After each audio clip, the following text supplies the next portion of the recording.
Rob, Ellis and I are here from Queenslanders with Disability Network to talk to you today about some work that has happened in Queensland um, with Julian's Key Health Passport, and to talk about how important that has been as a tool for people with intellectual disability in their healthcare, and the work that has been done by people with intellectual disability in Queensland to help shape and provide feedback to that tool so that it can be something that is workable, user-friendly, and really helps people with intellectual disability communicate their health needs with health professionals.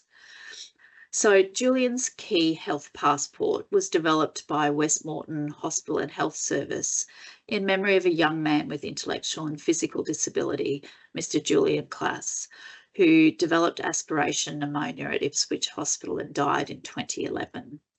And his family has been instrumental in working with the hospital and health system to identify that having a tool that Julian could have been able to communicate who he was and his needs would have helped the staff have an understanding of him in the treatment of his health care.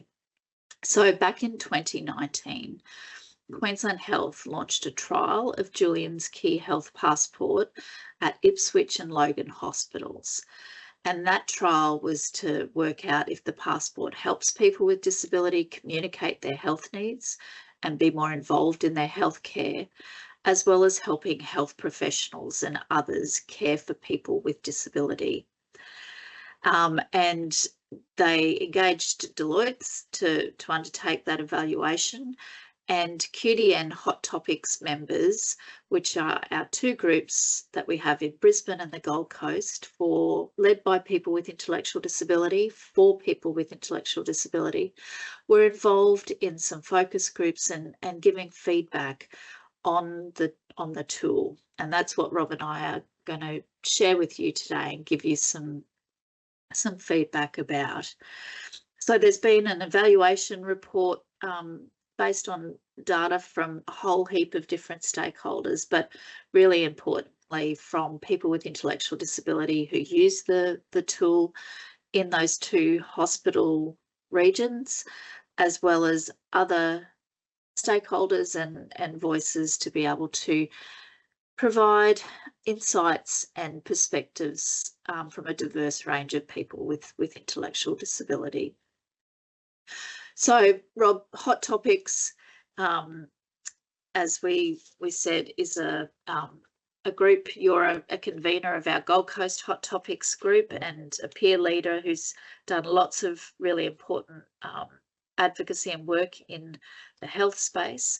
So tell me about, you've been involved in lots of those meetings around giving feedback about Julian's Key Health Passport. So why is it important, do you think, that people with intellectual disability are able to have a tool that's controlled by them to communicate about who they are and their needs?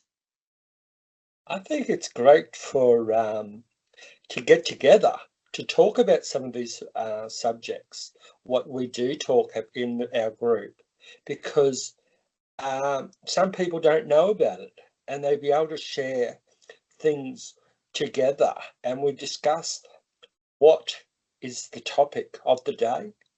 And Julian's Key was one of these topics of that day. And we just talked about what we've heard and talked about how we can help to so it wouldn't happen again. So it's really important, Rob, I think, that Julian's Key is controlled by the person with disability and with the support of their family or their supporters. And Yes. why is having choice and control important to you in that in working with your healthcare team? It's about you. The tool is about making sure you have a voice and what your needs are met. It's about expecting who you are and giving you the power to be yourself.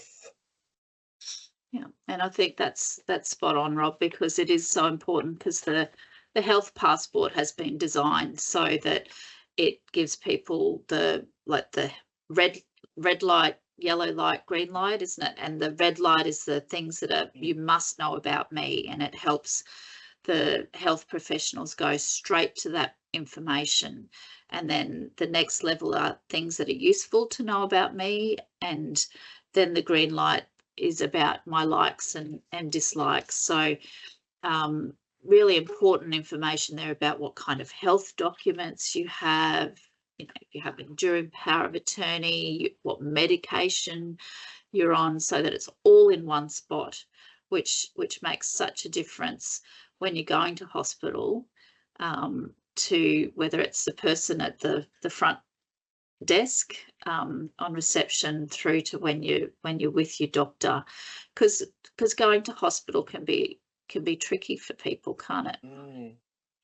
And what do you think are some of the tricky times for people to be communicating with their health professional? I think the tricky part is communicating and letting them know what's going on for you, because being a person with a disability, you're in the spotlight, and having some sort of passport with you gives them a another step, so they don't have to go through all the questions and all the rigmarole asking you what's going on, and That's they don't have to talk to your support worker or your mother and father. You're you're in the driver's seat. So, and this is what we want. that's excellent.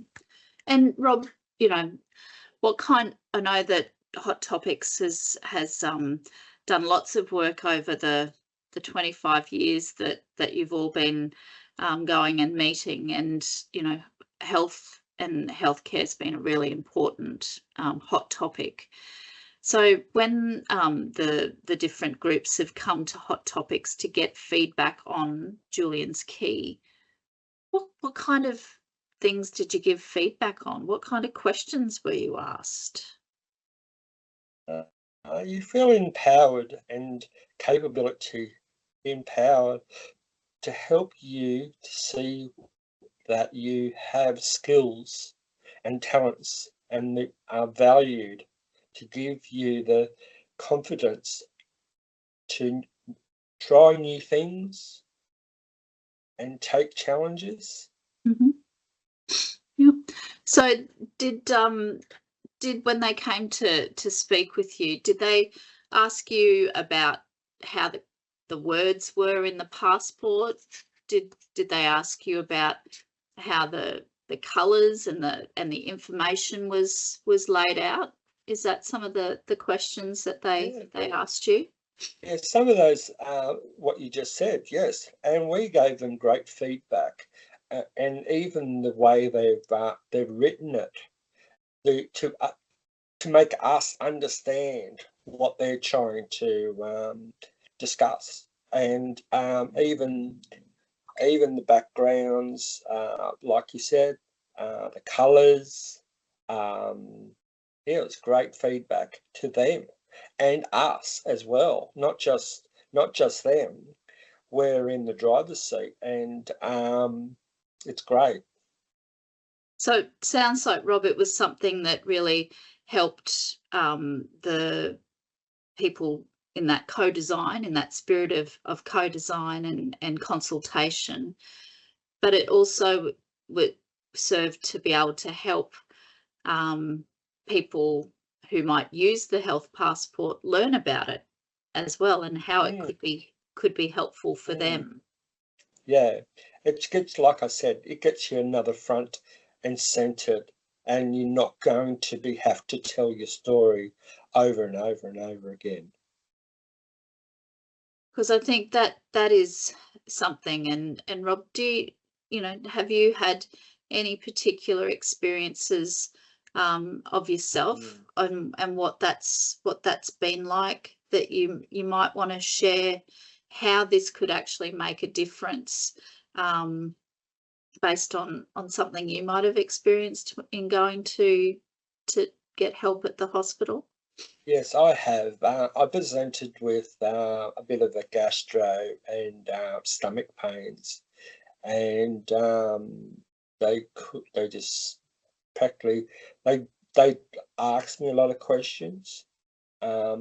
If I could answer it, or if I could understand it. It's another question. They kept asking me the same question over again. Then they just sent me home and just said, "Radio, then here's some tablets and come home, go home." And then within I think it's 5 hours, I presented back to the hospital again with stomach pains, which then they admitted me and done more tests. And then they found out what was happening, and they were able to monitor me while I was in hospital. As when the first one, they just said, "Oh, we don't know, it's too hard basket, send you home." Mm. So how do you think that having something like the Julian's Key Health Passport might have helped when you went to hospital? When you fill out the passport, you would have been able to put all those things in, what has happened to you in the past, and they wouldn't have had to do more tests and stuff like that. They would have been able just to look at your passport. Radio, then he's come here for such and such and such and such, and we don't have to go through all the questions and stuff like that. And it sounds like, Rob, that might have made it a little bit less stressful and less intense for you to have something that helped tell your story and give your information, rather than when you're not feeling really well, to have people going through all of that kind of information that's all in one place. It's a very stressful time when you go to hospital. Trying to think of things what has happened to you in the past, and the more things you can put in that passport, what's happened, and it gives you gives them more things they can look for and what's happened in the past, and they can get to it better and quicker.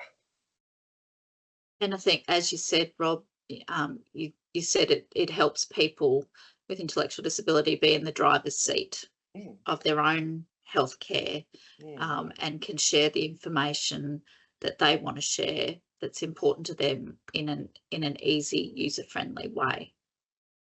So, Rob, you've talked about why it's important for people with intellectual disability to be involved in designing and shaping resources. Can you tell me, why is it important, if someone's thinking about using Julian's Key? What's important about it? You get to make decisions and choices.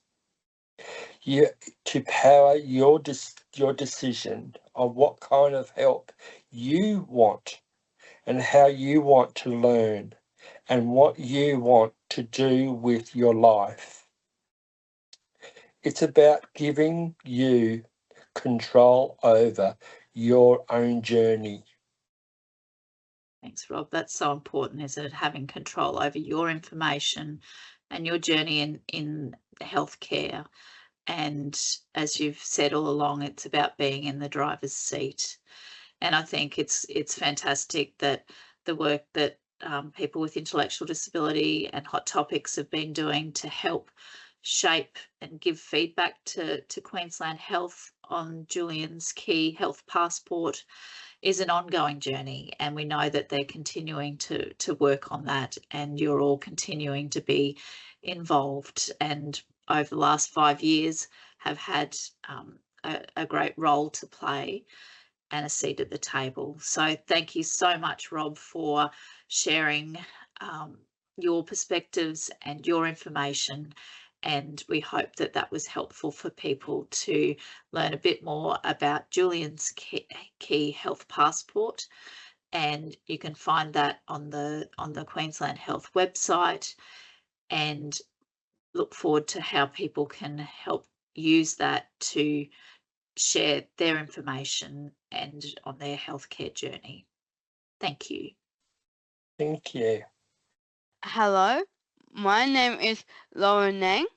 I worked at New South Wales Council for Intellectual Disability, CID for short. I am part of a new project called the Driving Change Team. My team is part of the National Centre for Excellence in Intellectual Disability Health. I love my dog Simba and taking him for a walk. I have an intellectual disability. I used to work on the health team at CID. I like my community and sharing my story and live experience to help make change so the health system can improve. I want to see changes. I am here today to speak to you about doing inclusion in healthcare well. I have had a few different GPs before in my life. It can be hard to find one that is inclusive. I have a good GP now because they try to understand me and make sure I understand. I feel included in my healthcare when my health worker is friendly and helps me feel safe and supported. Some of the most important things you can do to include to people with intellectual disability in the healthcare are listen, get to know the person first. You can use conversation cards and visuals to get to know the person quicker. Involve the person in their health choices. Explain things in simple terms. Check that the person understands. Use accessible information like easy read. Give the person step-by-step instruction. These things make up inclusive healthcare. Inclusive healthcare will support people with an intellectual disability live a better life. I will say an example of bad healthcare now. My respiratory specialist did not communicate well with me. I did so many CT scans without any breaks. He gave me the wrong advice and the wrong medication. He did not warn me about the side effects. He did not give me accessible information to understand how to take the medicine. He could have made simple adjustments to communicate with me. I had another appointment with my respiratory specialist when he quickly showed me how to use my asthma puffer. It was so quick I could not understand. He did not use reasonable adjustments for me to be able to understand. There were a lot of miscommunication. I got sick. I was admitted to a hospital and they needed to give me oxygen. An example of good health care is when I was discharged from hospital. There was a nurse that came to visit me at my house. She came to see me and show me how to use my puffer in 3 steps. I only understood how to use my papa when she explained it to me. She made reasonable adjustments like a visual, easy read action plan and videos. I practiced breathing in, holding it, shake it and breathe it, press it, hold it, and then blow it out. Before I was always blowing it out straight away and not using it properly. It was not helping me. These stories are good to talk about. I never will forget. My top 4 inclusive healthcare changes I would like to see are: I want to see doctors and nurses not making any assumptions about me. For example, do not assume I have diabetes. I do not have diabetes. It is better ask questions and not guess. I want to see doctors and nurses change how they listen and talk. I want to see improvement in how health professionals work and the way they explain things. I want to see change in the way health workers care about people and take time. You can do inclusive in healthcare well. Try the ideas I suggested. Contact the center to let us know how you go. Good afternoon. My name is Naomi Lake. This is a photo of me at the United Nations, New York City. I was chosen to speak on World Down Syndrome Day about health equity for people with intellectual disability. Today I will talk about inclusive healthcare. I am an advocate, author, former, and a public speaker. I live in regional Western Australia. I've written 4 books and a play. The first picture here is me holding my book. I am proud to be a health ambassador for Down Syndrome Australia. And the second picture here is me presenting to doctors. One of my favourite quotes is from Piglet in Winnie the Pooh stories. He said, "The things that make me different are the things that make me, me." I am a member of the Roadmap Implementation Governance Group. We say RIG for short. My voice is heard and my opinion is valued. This committee was set up to monitor the roadmap to improve health care for people with intellectual disability. The group gives advice about how the national roadmap is rolled out across Australia and quality and safeguards in healthcare. I like being part of the RIG as a voice for others who cannot speak for themselves. The Centre of Excellence will help people with intellectual disability have better health outcomes and receive better health service. Negative attitudes of health professionals, preconceived stereotypes, making assumptions about someone, like thinking they are not capable, not including us in our own decisions, misconceptions, diagnostic overshadowing. This means when someone thinks that the sign of health conditions is due to someone's disability, they overlook these signs and don't treat the health problem. Healthcare is everybody's responsibility. Governments, health professionals, community, and people with intellectual disability. I know firsthand what it's like when barriers affect your healthcare. This is one of the experiences I share with health professionals to help them understand about making reasonable adjustments and inclusion. Recently, I had tooth extracted from the roof of my mouth. This is very scary for me.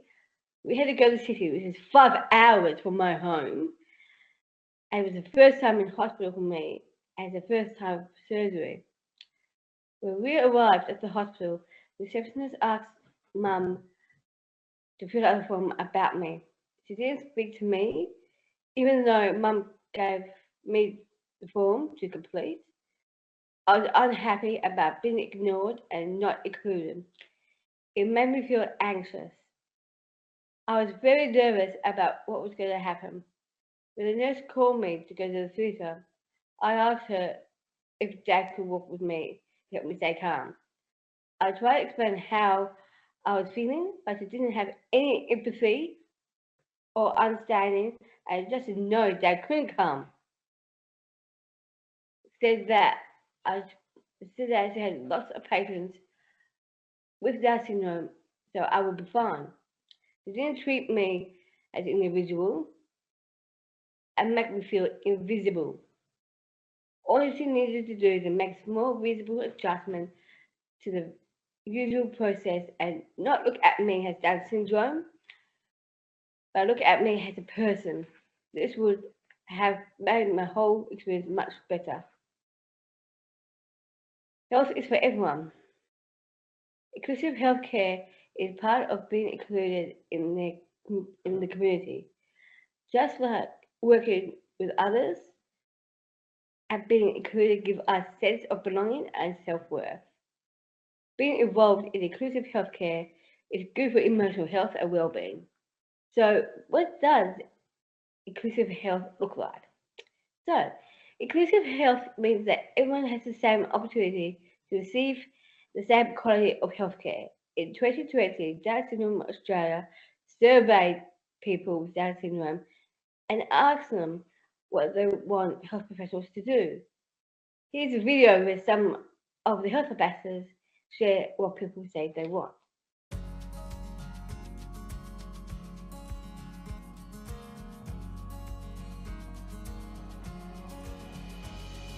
Talk to me, listen to me. Use simple words and simple sentences when you talk to me. Don't say too many sentences at once. I get lost and I don't understand. It would be good if you had more experience with people like me.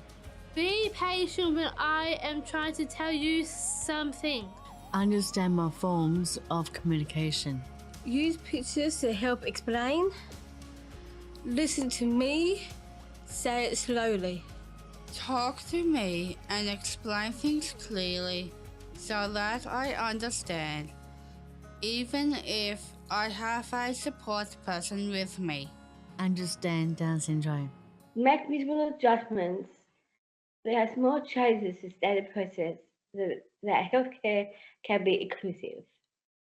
For example, giving someone a longer appointment so you can communicate better using easy read information. Also, we may have intellectual disability. We are individuals needed to be accepted, respected, and treated as such in routine or practice.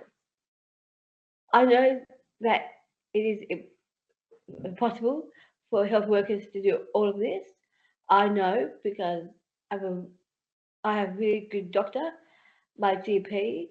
He always greets me with a smile. He is interested in what I'm doing. He watched my presentation about health equity at the United Nations. He makes me feel comfortable and relaxed. He talks to me, not my mum. He explains everything and checks that I understand what he is telling me. I've seen him since I was a child, but now that I'm an adult, he treats me like an adult, just like he should. I know other health professionals are keen to learn how to be more inclusive too. I am one of the 10 health ambassadors from every state of Australia. This logo of the health ambassadors was I designed. Myself and my colleagues deliver presentations to health professionals in person and online. We do this at universities, conferences, forums, workshops, and many other events. This takes us all around the country. We are employed as trainers and advisors to build capacity of the health sector workforce and ensure best practice. We share our experiences in health to show health professionals how to include us in our own health outcomes.